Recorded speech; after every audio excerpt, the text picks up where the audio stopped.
As we trek along with our year-by-year breakdown, we present to you the 10 best horror films of 1994. This is a year that gave us the revival of Freddy Krueger, some vampire drama, and the last great John Carpenter movie. Let's get into it.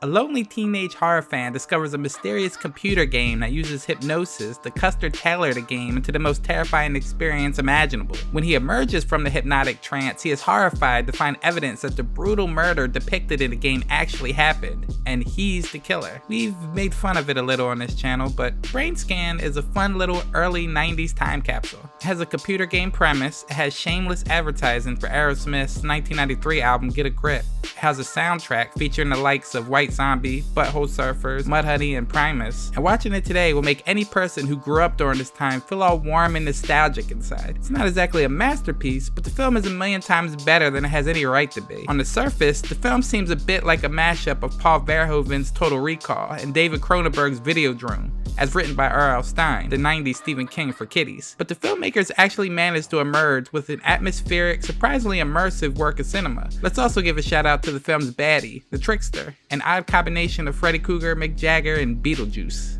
I have a game I want to show to the horror club. Brainscan. Yes, well, this should be entertaining.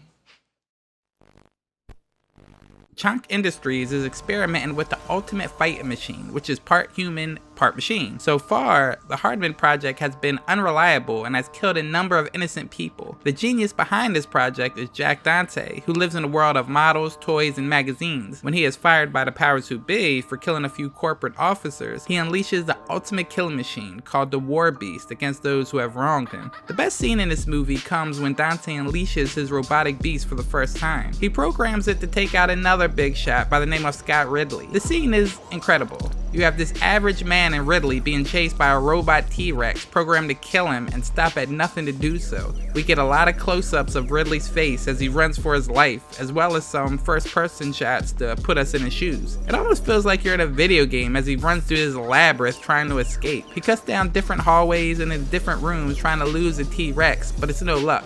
The T-Rex will not be deterred. It's an incredibly intense and exciting scene. The rest of the movie is pretty great too.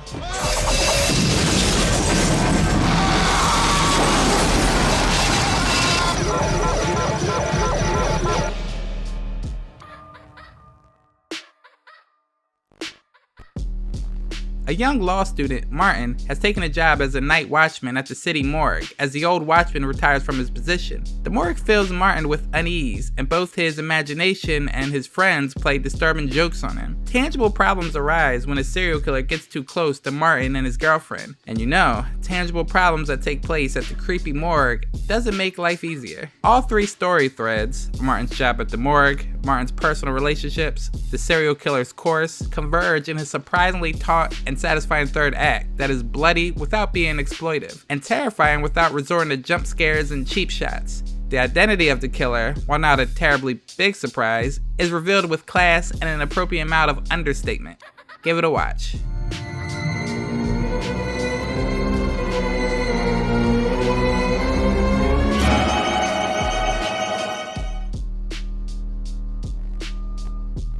Beverly, on the surface, appears to be a happy housewife living in suburbia with her family. The truth, however, is that she has uncontrollable homicidal impulses that rise to the surface whenever anybody does something she doesn't approve of. And we're not talking about serious offenses either. We're talking about things like chewing gum or somebody not wanting to date her daughter. It's absolutely hilarious watching Beverly descend deeper and deeper into madness as the story progresses. Indeed, Beverly's killings begin to snowball, and eventually she is arrested and her trial becomes a national sensation, with the media dubbing her serial mom. And although a statement says that the events of the film are true, it is in fact complete fiction. The film even ends with a close-up of Beverly's smile and a caption stating that Beverly refused to cooperate with the making of the film. It's hysterical. You know, you're bigger than Freddy and Jason now. Only you're a real person. Do you think I need a lawyer? You need an agent.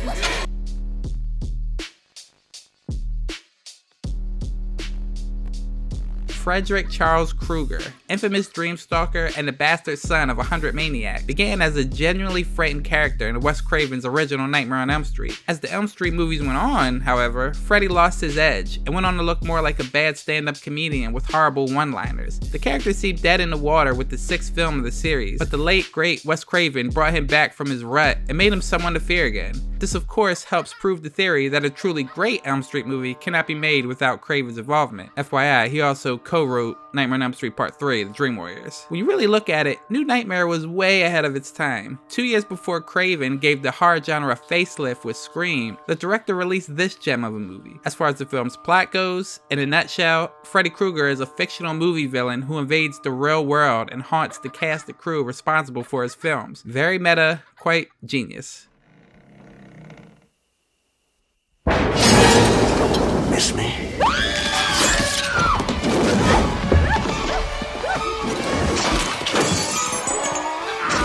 Wolf is the greatest film ever made about a book publisher who is also a werewolf. The film is an effective attempt to place a werewolf story in an incongruous setting, with the closely observed details of that setting used to make the story seem more believable. The first hour of Wolf is pretty razor sharp. Director Mike Nichols delights in the blacks and the yellows of a bedroom lit by the harvest moon, and the cinematography is damn near breathtaking. Writer Jim Harrison focuses as much on the back and forth of workplace politicking as on the back and forth between man and wolf. To boot, a sparkling Ennio Morricone score doesn't hurt. The metaphorical rise of the wolf is handled with a subtle sophistication, apparent only when you consider how hammy and over the top the entire thing could have been.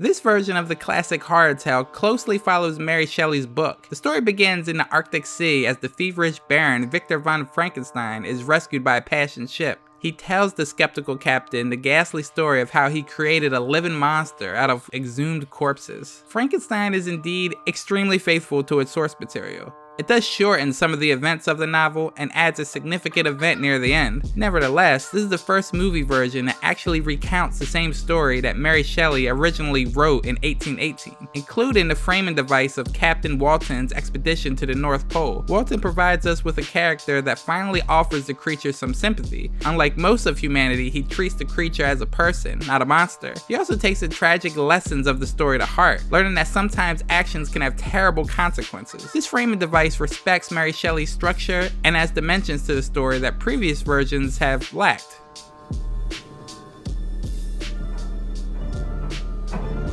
It's alive. It's alive. It hasn't even been a year since a plantation owner named Lewis lost his wife in childbirth. Both his wife and the infant died, and now he has lost his will to live. A vampire named Lestat takes a liking to Lewis and offers him the chance to become a creature of the night, a vampire. Lewis accepts, and Lestat drains Lewis's mortal blood and then replaces it with his own, turning Lewis into a vampire. Lewis must learn from Lestat the ways of the vampire. Interview with the Vampire has been called many things by many people in the past, including vampire soap opera, the homoerotic vampire movie, maybe a bit, and a Harley Quinn romance novel of a vampire movie. Let's call it fantastic. It's about seduction, and either you can succumb to its inky entrapments or you resist. When its mojo is working, you'll be happy to be had. Interview with the Vampire promises a consistently surprising vampire story, and it keeps that promise. Soon, you'll be sleeping as soundly as you've ever slept. And when you wake, I'll be waiting for you. And so will all the world.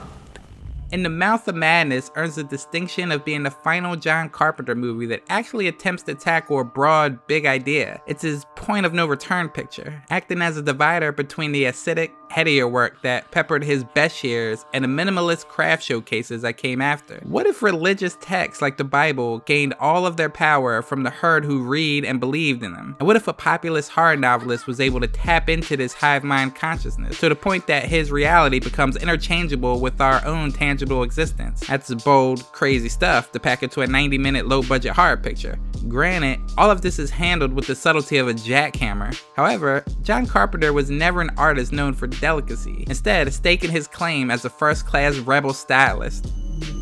When people begin to lose their ability to know the difference between fantasy and reality, the old ones can begin their journey back. The more people who believe, the faster the journey.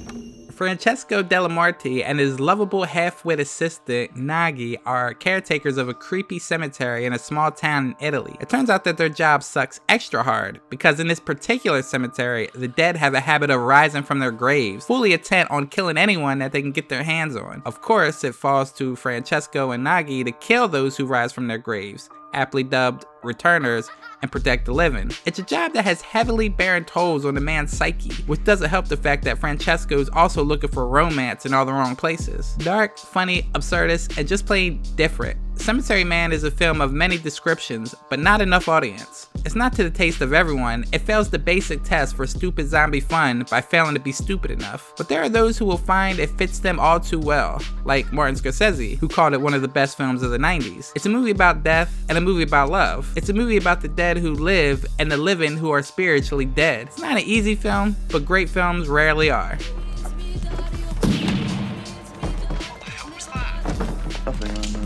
Just working.